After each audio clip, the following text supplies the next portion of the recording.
Imagine this, business profits rolling in while you kick back and enjoy a steady stream of passive income rolling in. Now, this is not a dream. This is an achievable reality. And in this video, I'm gonna share with you how you can go about doing it yourself. So today, you'll discover the invaluable tips, strategies, and successes that I've experienced along the way. Starting off with my journey from zero passive income to 20K per month in passive income through my multi-unit investments. So let's go ahead and jump into it.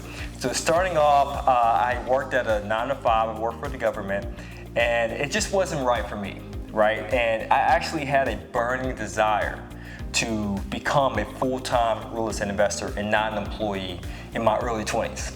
So I dedicated my spare time to make myself wealthy to the point where I bought my first property. It was a duplex. I used FHA as a Federal Housing Administration to be able to acquire the home with 3.5% down payment, and a low credit score was required. So it was perfect for me in my situation back then, just starting out around 20-something years old, 26 to be exact.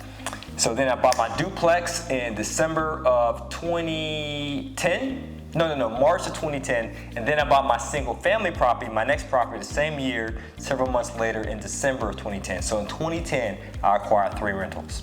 And then in 2011, I bought 0. Why? I didn't know what to do in regard to property management. I didn't know what to do in regard to getting access to additional capital. I was just trying to figure everything out to create the system so that way I could wash, rinse, repeat the cycle.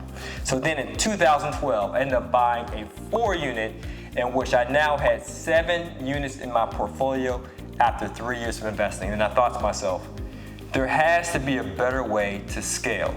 How can I greatly exponentially increase, I should say, the growth of my portfolio? And I figured out a way to the point I was able to attain 21 units in my 4th year, to the point I had 30 rental units at 30 years old. Now, how do you invest business profits for long-term success? Well, let's take a look at this book here, Profit First. So let's say your business is earning the profit, and let's say you did follow the principles, the techniques outlined in this book. So you now have excess cash, and you might be wondering, well, I had this excess cash and I'm making little to no return on my investment, because as it says in The Richest Man in Babylon, you should be eating your grandchildren, which means, you want your business to make money, and you want to take the money that business makes to buy another sort of asset. So when you get that asset, you eat the residual, the grandchildren of that asset. Make sense?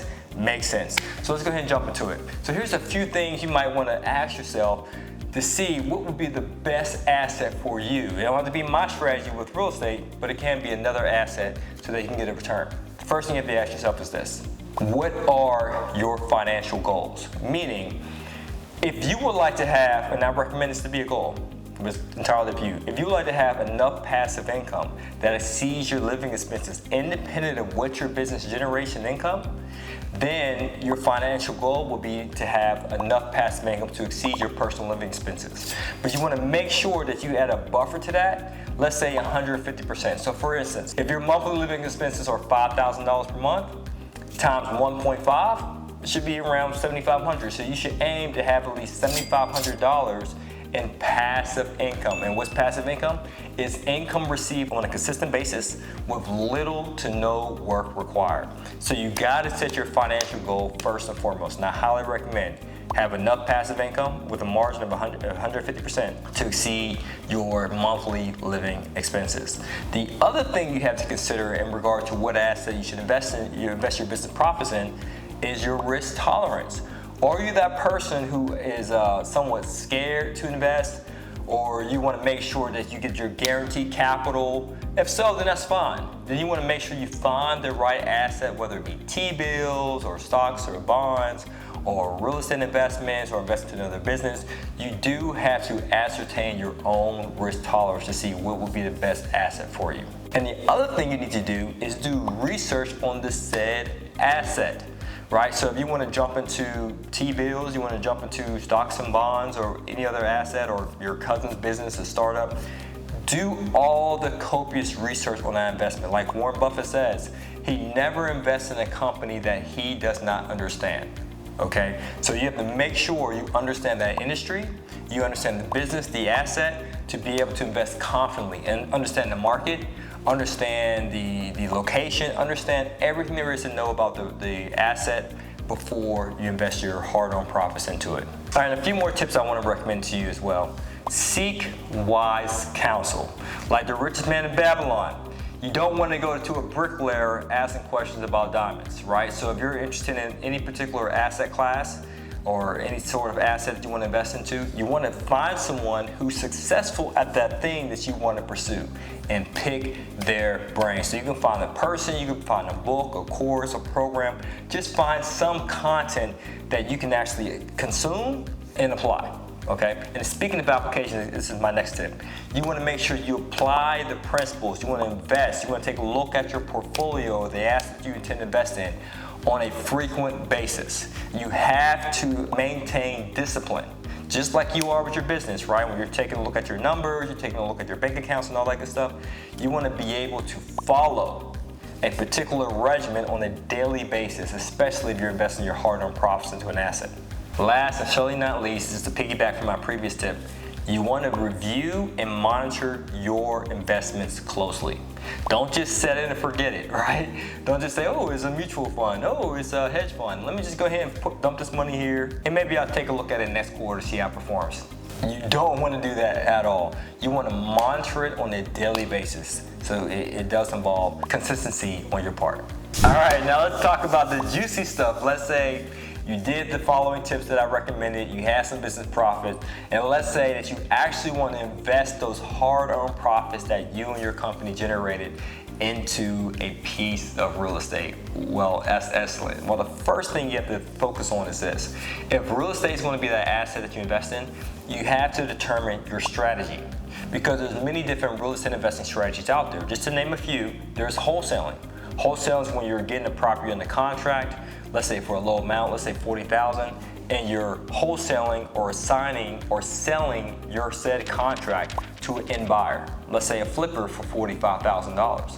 So if you bought it for $40,000, or you got on the contract for $40,000, and you're going to assign or sell or wholesale your contract to an end buyer, let's say a flipper for $45,000, then you made a spread of $5,000. So if you're doing wholesaling, it does require more time involved, but less capital. And the capital that you do have, your profits that you gain from your business, you can pay marketing costs, hire a team, and so forth. But it's pretty much like starting another business, okay? The other strategy is flipping, as I just shared. Flipping is where you acquire a property that's somewhat distressed or mismanaged and it's underperforming, and you do the necessary repairs and renovations to get up to speed, and you're piggybacking off the appreciation of the property, being that you did a lot of repairs, and then you sell that property. So let's say you got on the contract for $50,000, you put $20,000 in work, and you know it'll be worth $90,000. So the difference between those numbers will be your profit, okay? Now, what I highly recommend, if you're in that mindset of, as I stated earlier,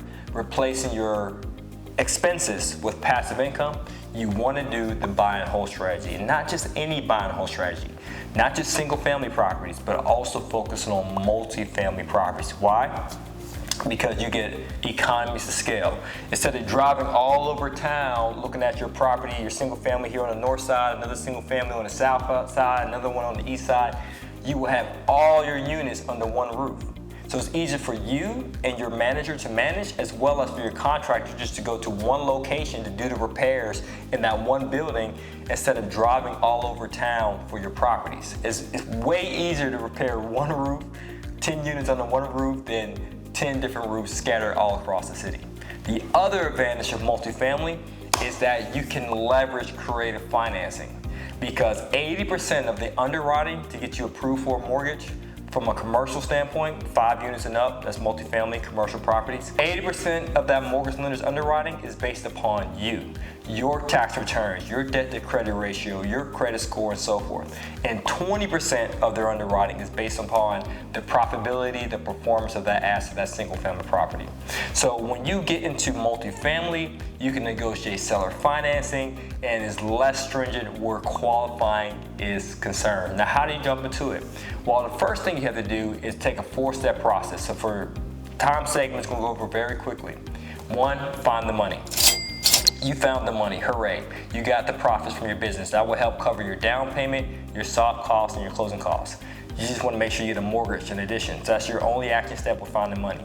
Use your profits to cover the down payment, soft costs, and closing costs, and get pre-approved or pre-qualified for a mortgage. After you find the money, find a deal. Find a multifamily property, not just in your market, in your backyard, but in a market that is safe, affordable, and produce the returns you want. Whether you want an 8% return on your capital investment or 10%, 12%, find a market that will provide you the returns you're looking for, but in a market that is affordable for you and safe. Okay? And the third thing you want to do is perform due diligence. So just because you get a property, it doesn't mean that all the numbers that the seller provided on the listing are true and accurate. You have to verify the numbers. You have to trust but verify everything. Not just the financial aspect, but also the condition of the property. Everything from the roof to the basement gets inspected. And you negotiate credits at closing if everything is not up to snuff, for lack of a better term. And then last and certainly not least, my favorite part is you close. You're at the finish line. You have property management in place, you're reviewing the settlement statement, you're thinking about your exit strategy, what you want to do with the property in 4 to 5 years. Do you want to sell it? Do you want to refinance? You want to pay off the seller financing? Are you having partners paid off? You want to think about those strategies at phase 4. Now, while investing in real estate offers fantastic returns and opportunities for passive income so you can exceed your living expenses, it buys you more freedom.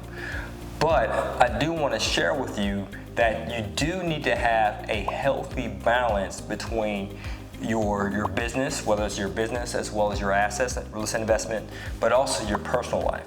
So what I'd like to share with you is just another video for you to follow to see how you can manage and balance all those different various aspects of your life. All right, as always, this is to your success. Continue to earn passively, live passionately, and take that massive income and convert that bad boy into passive income. Peace.